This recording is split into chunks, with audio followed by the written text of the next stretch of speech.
ಭಕ್ತಿಯನ್ನು ತಪ್ತ ಮನಗಳಲ್ಲಿ ಸುಪ್ತವಾಗಿರುವ ಧ್ಯೇಯ ದೀಪ್ತಿಯನ್ನು ತ್ಯಾಗ ಸಾಹಸದ ಪುಷ್ಪಮಾಲೆಯನ್ನು ತಾಯಿಗೆ ತೊಡಿಸ ಬನ್ನಿ, ತಾಯಿಗೆ ತೊಡಿಸ ಬನ್ನಿ.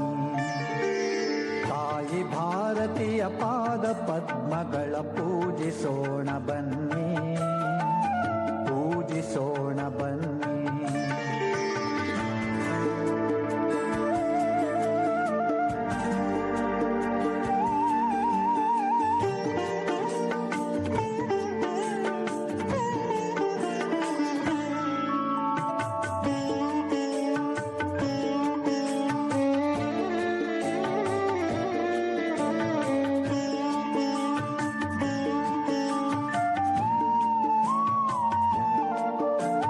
ಮಾತೃಭುವಿಯ ವಿಚ್ಛಿದ್ರಗೊಳಿಸುತ್ತಿರೆ ಕ್ಷುದ್ರ ಅರಿಯ ಸಂಚು, ಪ್ರಲಯ ರುದ್ರನುರಿಗಣ್ಣ ತೆರೆಸಿರೈ